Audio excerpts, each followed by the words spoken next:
यह कहानी है निशांत नाम के व्यक्ति और उसके परिवार की, जिसका एक हंसता खेलता परिवार था। परिवार में माँ, पिताजी, एक बड़ा भाई, बड़े भाई की बीवी, निशांत की बीवी रहती थी। निशांत के पिताजी का एक बिजनेस था जहाँ दोनों भाई मिलके काम करते थे। दिन अच्छा चल रहा था, बिजनेस में भी तरक्की हो रही थी, सब कुछ अच्छा चल रहा था। उस परिवार का सुबह उठना, सबका एक साथ बैठ के चाय नाश्ता करना। निशांत की बीवी सबसे छोटी थी, घर में तो सारा काम वो संभालती थी। सुबह उठ के चाय बनाना, सबके लिए नाश्ता बनाना, फिर निशांत को ऑफिस जाना रहता है तो उसके लिए ऑफिस के पेपर सब कलेक्ट करके रख देना, टिफ़िन बनाना। फिर उसके बाद जब निशांत चले जाता ऑफिस तो वो घर का सारा काम ख़त्म करके छोटे बच्चों को ट्यूशन पढ़ाती। फिर जैसे शाम को जब सब आ जाते घर तो सबके लिए खाना बनाना, फिर सबको खाना खिला के खुद खाना, फिर सोना। तो ये थी निशांत के परिवार के रोज के काम कहिए या दिन। इसी तरह उनका परिवार हंसता खेलता गुजरता था। निशांत को शुरू से ही विदेश जाने का बड़ा मन था। उसका सपना था कि विदेश में एक बड़ी कंपनी में एक अच्छे पोस्ट पर काम करे, जिसके लिए वो परिवार का बिजनेस के साथ साथ विदेश जाने के लिए आगे की पढ़ाई भी करता। दिन बीतता गया और करीब 1 साल निशांत ने रोज अपना काम और पढ़ाई दोनों करता रहा। फिर एक दिन उसे ऑफर आया विदेश के एक कंपनी ने, जिसमें निशांत को उस कंपनी का मैनेजिंग डायरेक्टर के पोस्ट के लिए उसे ऑफर किया था। यह देखकर निशांत का खुशी का ठिकाना नहीं रहा और साथ ही परिवार में एक अलग खुशी थी, जहां उस परिवार का पहला व्यक्ति था जो विदेश जाने वाला था काम करने। इस खुशी में निशांत ने अपने सभी परिवार, दोस्त, ऑफिस के लोग, सबको उसने पार्टी में आने का न्योता दिया। फिर पार्टी की शाम हुई जहां सब बहुत खुश थे। कोई नाच रहा था तो कोई गाना गा रहा था। निशांत ये सब देखकर बहुत खुश हुआ था और उसकी बीवी ने घर का सारा काम, सबका वेलकम से लेकर खाने तक सब देख रेख कर रही थी। तभी निशांत को विदेश की कंपनी से कॉल आता है। घर में शोर होने के कारण निशांत बाहर चले जाता है। कॉल पे बात करने के लिए निशांत सबसे पहले अपने बॉस को शुक्रिया कहता है अपने पोस्ट के लिए, लेकिन तभी उसके बॉस उससे कहते हैं, निशांत, आई एम सॉरी, तुम्हें मैनेजिंग डायरेक्टर से हटाकर टीम का लीडर बनाया गया है। यह सुनकर निशांत शॉक हो जाता है और वो बॉस से पूछने लगता है, क्यों अचानक से ऐसे? यहाँ मेरे घर में मैनेजिंग डायरेक्टर बनने की खुशी में पार्टी चल रही है और आप मुझे कह रहे हैं कि मैं एक टीम लीडर रहूँगा।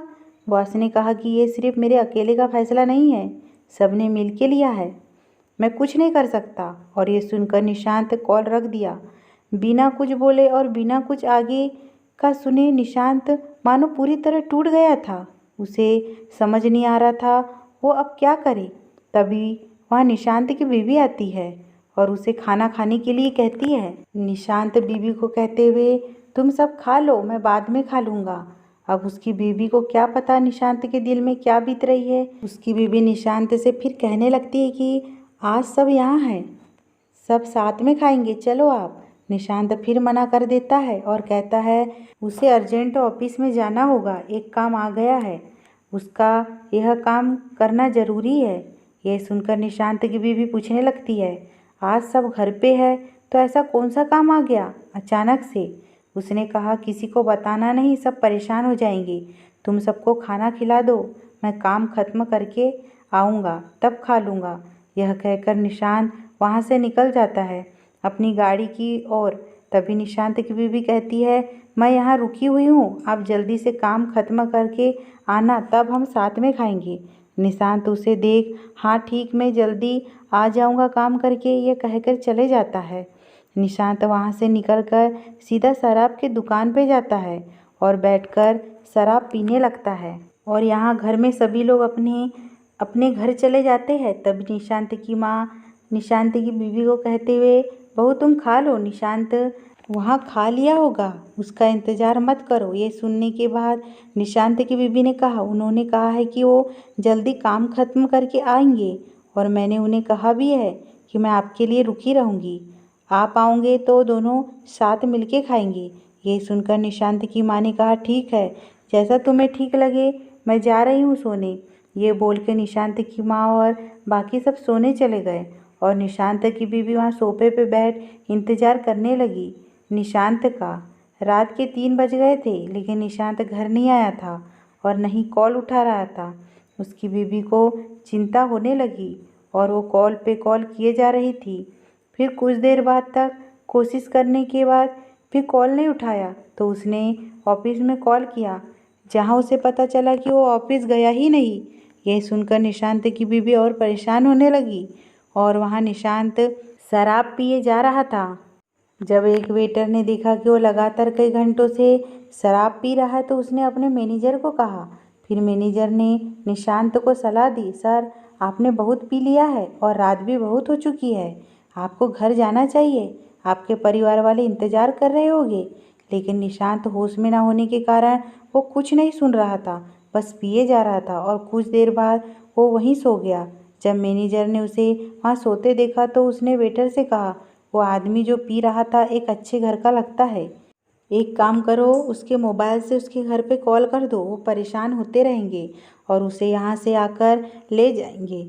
यह सुनकर वेटर ने निशांत के पॉकेट से मोबाइल निकाला और उसे ही स्क्रीन चालू किया तो देखा एक नंबर से 100 से भी अधिक कॉल आ चुके थे। ये देखकर वेटर ने उस नंबर पे कॉल लगा दिया और यहाँ निशांत की बीवी मोबाइल की तरफ देख रही थी कि अब कॉल आएगा निशांत का। तभी निशांत का कॉल आता है और वो तुरंत उठा के बिना कुछ सुने बोलने लगती है, कहाँ हो आप, कैसे हो, इतने देर से कॉल कर रही थी, उठा क्यों नहीं रहे थे। तभी वहाँ से आवाज़ आती है, मैडम मैं वेटर बोल रहा हूँ, सर ने ज़्यादा शराब पी ली है इसलिए वो यहाँ सो गए हैं, आप आके यहाँ इन्हें ले जाए। ये सुनकर निशांत की बीवी को मानो झटका सा लग गया हो। वो समझ नहीं पा रही थी आखिर क्यों। निशांत की बीवी ने पिताजी और निशांत के बड़े भाई को जगाया और उन्हें सब बताया। ये सुनकर सब हैरान हो गए और उसके बड़े भाई उसे लेने चले गए।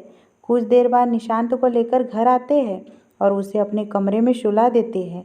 लगभग सुबह हो गई थी तभी निशांत की माँ किचन में आती है सबके लिए चाय बनाने। तब वो देखती कि खाना सब पड़ा हुआ है। तभी वो समझ जाती कि बहू ने खाना नहीं खाया और पूरी रात जगी थी।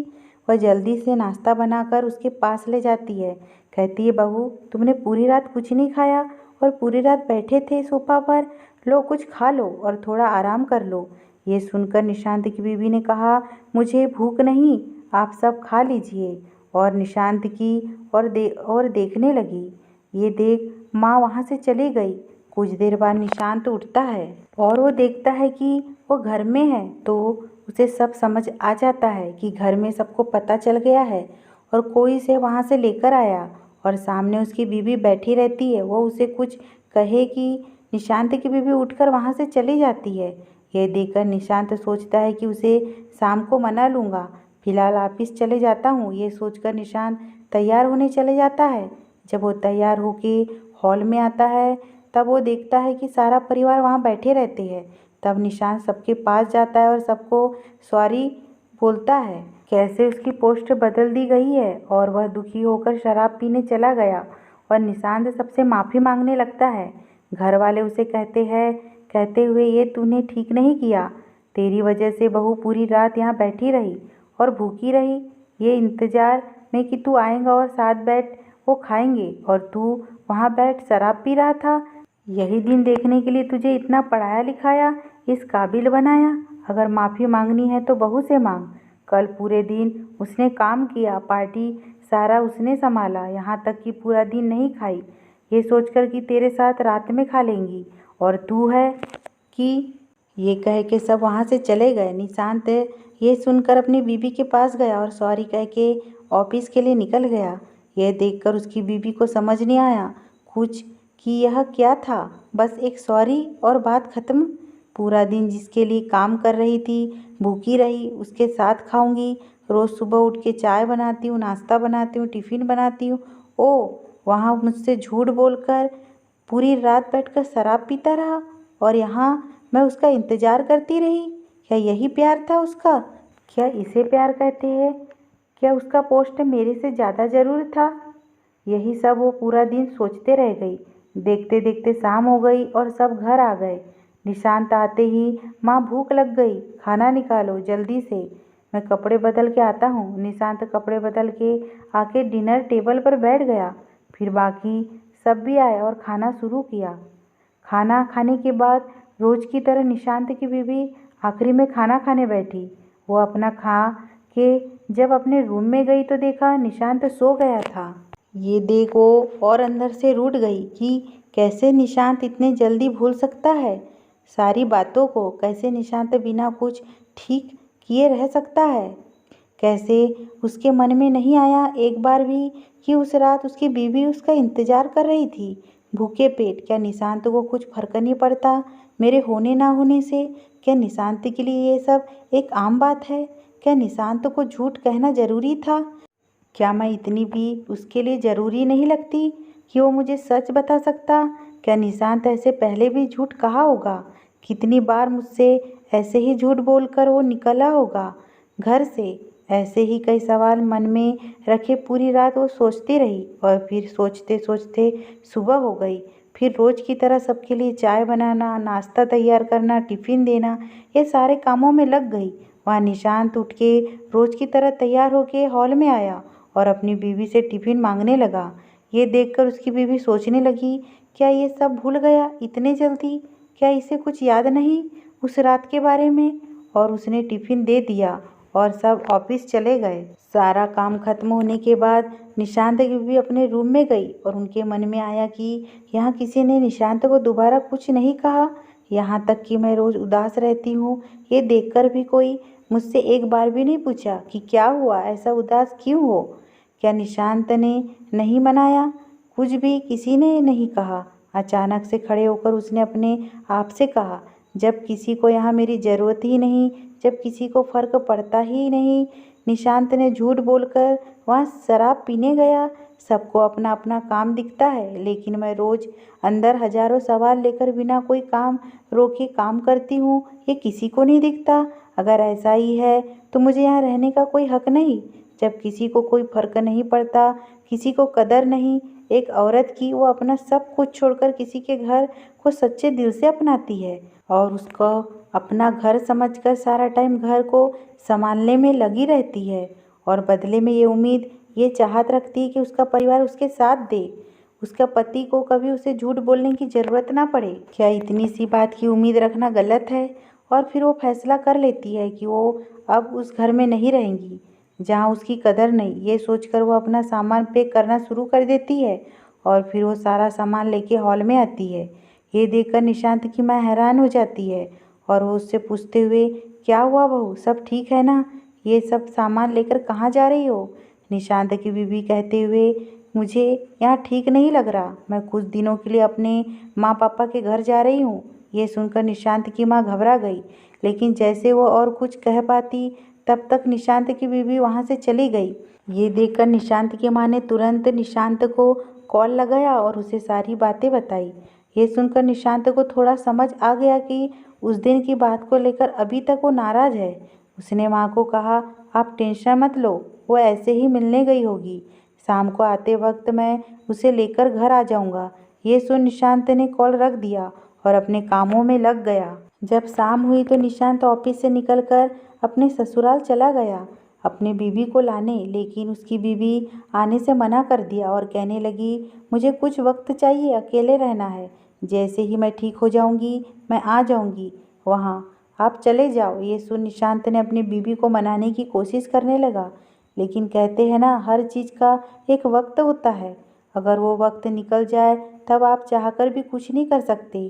कुछ ऐसा ही यहाँ निशांत के साथ हुआ। जब बीबी घर में थी तब निशांत को एक बार भी ख्याल नहीं आया उसे मनाने का, एक बार भी ख्याल नहीं आया उससे बात करने का, और आज जब वो घर से चली गई तब उसे होश आया, मुझे बात करना चाहिए था। बहुत मनाने के बाद जब वो नहीं मानी तब निशांत ने बीबी से पूछा, तुम किस बात को लेकर नाराज़ हो? मैं शराब पिया इसलिए? अगली बार से मैं नहीं पीऊँगा शराब, अब माफ़ कर दो और चलो घर। ये सुन बीबी ने कहा, नहीं, मुझे इस बात का इतना बुरा नहीं लगा कि आपने शराब पिया, मुझे इस बात का बुरा लगा कि आपने मुझसे झूठ कहा, आपने मुझसे झूठ कहकर घर से गए थे। एक बार फिर भी आपको मेरा ख्याल नहीं आया? ना जाने आप पहले भी कितना झूठ बोले होगे या आगे कितना बोलोगे। ये सुन निशांत को गुस्सा आया और उसने कहा, तुम बस एक झूठ को लेकर इतना बड़ा हंगामा कर रही हो। एक झूठ ही तो था, और कौन सा मैं किसी लड़की के साथ था पूरी रात जो ऐसे बोल रही हो। आखिरी बार कह रहा हूँ, चलो घर। मेरे पास इतना वक्त नहीं है कि मैं बार बार यहाँ आके तुम्हें समझाते रहूँ। ये सुन बीवी ने सीधा कहा, आप जा सकते हो, मैंने आपको नहीं रोका। खाना बना है, खा के जाना। ये सुन गुस्से से वहाँ से निकल गया। बिना खाए ये देख बीवी रोने लगी। वह जब निशांत घर पहुँचा तब सब हॉल में बैठे थे और जैसे ही देखे निशांत आ गया, वो उससे पूछने लगे, अकेला आया? बहू कहाँ है? ये सुनकर निशांत को समझ नहीं आ रहा था कि वो क्या बोले। सबको उसने फिर भी कह दिया, आ जाएंगी कुछ दिनों में, और कहकर अपने रूम में चला गया। फिर अगली सुबह हुई तब निशांत के पिताजी बोलने लगे, बहू बहू कहाँ हो? अभी तक चाय नहीं मिली।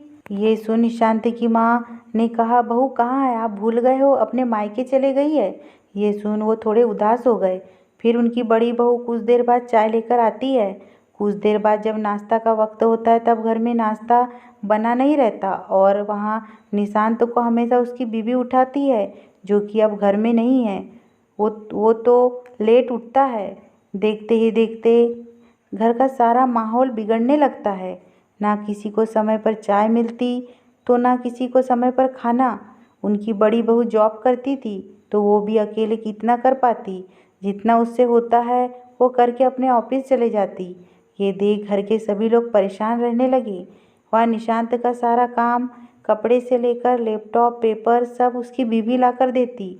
अब वो घर पे नहीं है तो निशांत को सारा काम करना पड़ता है। इससे निशांत और परेशान रहने लगा। वक्त बीतता गया।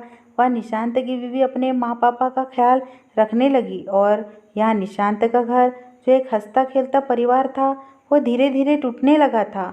किसी को आदत थी नहीं कोई काम करने का, अब सबको काम करना पड़ता था। फिर जब निशांत को समझ आया कि वो ज़्यादा दिन नहीं रह पाएगा ऐसे, तो वो फिर बीवी को मनाने चला गया अपने ससुराल। लेकिन बीवी वापस जाने के लिए मान ही नहीं रही थी। उसका बस एक ही बात कहना, मुझे अब आप पे भरोसा नहीं, आप झूठे हो और मैं उस इंसान पे अपनी सारी ज़िंदगी कुर्बान कर दूँ, ये मुझे मेरे मम्मी पापा ने नहीं सिखाया। तो अब जब तक मुझे यकीन नहीं हो जाता तब तक मैं अब उस घर नहीं आऊँगी। ये सुनकर निशांत कहने लगा, क्या तुम एक झूठ को लेकर अब तक इतना बड़ा बात बना के रखी हो? क्या तुम्हारे मम्मी पापा ने ये सिखाया है कि अपने पति को, अपने परिवार को छोड़कर अपने मायके आ जाओ? क्या यही प्यार है तुम्हारा? ये इतना काम किसके लिए कर रहा हूँ? तुम्हारे लिए ना, हमारे अच्छे ज़िंदगी के लिए। और तुम हो कि एक झूठ को लेकर इतनी बात बढ़ा रही हो। प्लीज़ मान जाओ, घर चलो, वापस दोबारा ऐसा नहीं होगा। लेकिन बीवी नहीं मानी। उसने कहा, जब तक मेरा दिल नहीं कहता तब तक मैं नहीं आऊँगी, आप चले जाओ, और हाँ खाना बना है, खा के जाना। ये सुनकर वापस निशांत घर से निकल आ गया। जब वो घर पहुँचने ही वाला था तभी उसे फिर से विदेश से कॉल आता है। वो साइड में गाड़ी रोक के कॉल उठाता है। तब वहाँ बॉस उसे कहते, बधाई हो निशांत, तुम मैनेजिंग डायरेक्टर के लिए अपॉइंट किए गए हो। ये सुनकर निशांत खुश नहीं होता और बॉस से कहने लगता है, क्या सर इस बार मुझे हाँ बोल के ना बोल दोगे? आपके उस दिन के वजह से यहाँ मेरी ज़िंदगी बर्बाद हो गई और आप मुझे ये बोल रहे हो। ये सुनकर बॉस ने कहा, मुझे नहीं पता निशांत तुम्हारे निजी जीवन में क्या हुआ है। उस दिन जब मैंने कहा कि तुम्हारा पोस्ट बदल दिया गया है, वो मेरा अकेले की बात नहीं थी, पूरे टीम मिलके तय किए थे। और उसके पीछे की भी वजह है। वजह ये है कि तुम्हारा जो प्रोजेक्ट था तुमने हमें दिया था वो पूरा नहीं भेजा था, जिसकी वजह से तुम्हारा पोस्ट बदलना पड़ा। मैं तुम्हें आगे बता ही रहा था कि तुमने उस वक्त कॉल कट कर दिया। यह सुनकर निशांत अपना लैपटॉप ओपन किया और चेक करने लगा। तब उसे पता चला कि पार्टी में खुशी में उसने पूरा काम खत्म ही नहीं किया था और उसने बिना कुछ देखे बॉस को दे दिया था। ये देखकर निशांत ने बॉस को सॉरी कहा और माफ़ी मांगी और फिर पूछा कि सर लेकिन अभी फिर से वो पोस्ट कैसे दिया मुझे? मैंने तो आगे कोई काम ही नहीं किया, फिर कैसे अभी मिला मुझे? फिर बॉस ने कहा, वो जो आधा काम रह गया था प्रोजेक्ट में वो तुम्हारी बीवी ने कंप्लीट करके मुझे मेल कर दिया। जिसे देखकर सारे टीम मेंबर बहुत खुश हुए और तुम्हें फिर से पोस्ट दे दिया गया। यह सुनकर निशांत हैरान रह गया और वो सर को थैंक यू बोल बाद में बात करता हूँ सर, ये बोलकर कॉल कट कर दिया और निशांत बहुत रोने लगा, रोते गया। जिस बीवी को वो टाइम नहीं देता था उसे झूठ कहकर चला गया। हमेशा वो घर के काम करती रही, लेकिन एक बार भी उसने उससे पूछना जरूरी नहीं समझा कि कैसी हो, लाओ मैं कर देता हूँ काम, या आराम कर लो बाद में कर लेना। हमेशा उसे गलत समझ रहा था और आज वही बीवी ने उसके झूठ बोलने पर भी, घर छोड़ने पर भी, पूरी रात उसे भूखा रखने, रोज घर के सुबह से शाम तक काम कराने पर भी उसने अपने पति का काम किया, उसे जरूरी समझा। और वो भले मायके में थी लेकिन काम अपने पति का कर रही थी वहाँ रहकर भी, ताकि उसके पति का विदेश जाने का सपना, मैनेजिंग डायरेक्टर का पोस्ट, उसके पति और उसके परिवार का सपना था, वो पूरा हो सके। जब वो अपने घर पहुँचता है तब माँ ने देखा कि निशांती की आंखों में आंसू। तब माँ ने पूछा, क्या हुआ निशांत, तू रो रहा है? निशांत ने कहा, माँ मैं तो बहुत बुरा हूँ, इतना बुरा कि मैं किसी से नजरें भी नहीं मिला सकता, खासकर अपनी बीवी से। ये सुनकर माँ ने बोली, बेटा हम औरतें भले ही कुछ कहते ना हो, जताते ना हो, इसका मतलब ये नहीं कि हम इंसान नहीं, हमारे में कोई दिल नहीं, हमें जीने का हक नहीं, हमें अपने पूरे सपने करने का हक नहीं। आज तक कभी पूछा अपनी बीवी से उसे क्या पसंद है, उसका कोई सपना है, उसकी कोई ख्वाहिश है जो अधूरी है? एक बार भी बेटा तूने अपनी माँ से कहा, माँ तुम आज रहने दो, मैं काम कर देता हूँ? बेटा निशांत, सब कुछ पैसा नहीं होता, सारे सपने सिर्फ तुम्हारे ही नहीं होते, तुम्हारे पास जो अपना सब कुछ छोड़कर आई है उसके भी रहते हैं। सिर्फ ऊंचा उड़ना मत सीखो, बल्कि साथ में अपने परिवार को भी ऊंचा उड़ाना सीखो, जो तुम्हारे लिए अपना सब कुछ छोड़कर आते हैं। मेरा क्या है, मेरी तो उम्र हो गई है, अभी भी वक्त है, संभल जाओ। ये सुन निशांत अपनी माँ के पैरों में गिर गया और उनसे माफ़ी मांगने लगा। साथ ही वहाँ खड़े उसके बड़े भाई और पिताजी भी रोने लगे। तभी माँ ने निशांत को कहा, उठ जा बेटा उठ जा, और मेरी बहू को कुछ भी करके ले आ, बहुत याद आ रही है उसकी। ये सुन निशांत रोते रोते अपने ससुराल पहुंचा और अपनी बीवी के सामने गिर गया। तभी बीवी, देख क्या हुआ निशांत, आप क्यों रो रहे हो, सब ठीक है ना वहाँ, तुम्हें कुछ हुआ तो नहीं, कुछ बोलो निशांत, मुझे डर लग रहा है। तभी निशांत का रोते रोते कहना, जरूर पिछले जन्म में कुछ अच्छा काम किया रहा होगा जो इस जन्म में तुम मिली हो, जो अभी भी मेरी और मेरे परिवार के बारे में पूछ रही हो, सोच रही हो। क्यों हो तुम ऐसी, तुम मुझसे इतना प्यार करती हो, मैं लायक नहीं हूँ तुम्हारे प्यार के, मुझे मारो, मारो मुझे। ये सुनकर बीवी की आंखों में आंसू आते बोली, निशांत मेरा तो सब कुछ आपसे शुरू होता है और आप ही खत्म, ऐसे कैसे आप मुझे बोल रहे हो, मारो, मर जाऊंगी लेकिन कभी आपको कुछ होने नहीं दूंगी। ये सुन निशांत बीवी को अपने बाहों में ले लिया और रोने लगा। कुछ देर बाद बीवी ने कहा कि खाना रखा है, खा लो चलो। जब निशांत खाने बैठा तो वो देखा जो भी कुछ बना था सब उसके पसंद का बना था। ये देखो फिर से रो पड़ा और पूछने लगा, बीवी क्या है ये, तुम्हें पता था मैं फिर से आऊँगा आज? बीवी हंस के बोली, नहीं, मैं रोज़ आपके पसंद का खाना बना के रखती हूँ ताकि आप जब आओ आपको आपके पसंद का खाना खिला सकूँ। आप जब भी आते हो रोज़ बोलती खाना खा के जाना, लेकिन आपने कभी खाया ही नहीं। तब निशांत को समझ में हमेशा बोलने का कारण ये था कि बीबी हमेशा मेरे लिए मेरे पसंद का खाना बना के रखती थी। ये सोच निशांत के आंसू रुके नहीं जा रहे थे। वो फिर बीबी को अपने पास बैठाया और अपने हाथों से उसे खाना खिलाया और बाद में उसने खुद खाया। इतना ही नहीं, जब खाना हो गया तो सारा बर्तन उसने उठा के भी रखा। ये देख बीबी रोने लगी और जैसे ही कुछ कहने जाती कि निशांत ने उसे चुप कराते हुए कहा, शांत, आज से और अभी से तुम्हारे आंखों में एक आंसू भी नहीं आने दूंगा, और वहाँ बैठ गया। कुछ देर बाद बीवी ने कहा, घर नहीं जाओगे? तब निशांत हंसते हुए, जहाँ मेरी बीवी वही मेरा घर। ये सुनकर उसके चेहरे पर हंसी आ गई, अपने रूम में चली गई। कुछ देर बाद सारा सामान के साथ रूम से बाहर निकलकर कहने लगी, चलो निशांत, मुझे वो वाला घर जाना है, अब मुझे वहाँ ले चलो। ये सुनकर निशांत जल्दी से उठा और गाड़ी में सामान रख दिया और फिर बीबी के लिए कार का दरवाज़ा ओपन किया और कहा, बैठिए मैडम। ये सुन बीबी हंसकर कार में बैठ गई और थोड़ी दूर जाके निशांत गाड़ी रोक लेता है और फिर बीबी को बाहर निकलने के लिए कहता है। जैसे ही वो बाहर निकलती है वो देखती कि निशांत वहाँ आइसक्रीम ले रहा होता है और दोनों एक दूसरे को देखते आइसक्रीम खाते रहते हैं। कुछ देर बाद दोनों घर पहुँचते हैं तो देखते हैं सब घर वाले जागे रहते हैं और दोनों के लिए एक केक रखा रहता है। ये देख दोनों खुश हो जाते हैं और केक काट कर एक दूसरे को खिलाने लगते हैं। कुछ देर बाद निशांत और उसके बड़े भाई दोनों मिलकर सबके सामने कहते हुए, अब से हर हफ्ते मैं 2 दिन हम भाई मिलके खाना बनाएंगे और वो 2 दिन आप सभी को आराम करना होगा। ये सुन सब हंसने लगते हैं और माँ दोनों बेटों के सर पे हाथ रख आशीर्वाद देते हुए, आज मुझे मेरा परिवार फिर से मिल गया। इस तरह निशांत का हंसता खेलता परिवार जो निशांत के एक झूठ से टूट गया था वो फिर से जुड़ गया। तो ये था एक झूठ की ताकत जो एक हंसते खेलते परिवार को तोड़ के रख दिया था। और ये था एक औरत और एक परिवार की ताकत, जिसे अगर आप नहीं समझेंगे, ख्याल नहीं रखेंगे तो आपका हंसता खेलता जीवन बर्बाद हो जाएगा। आखिरकार निशांत के जीवन से जो खुशी चले गई थी वो उसे वापस मिल गई। अगर ये स्टोरी पसंद आई हो दोस्तों तो प्लीज़ मेरे चैनल को सब्सक्राइब कीजिए।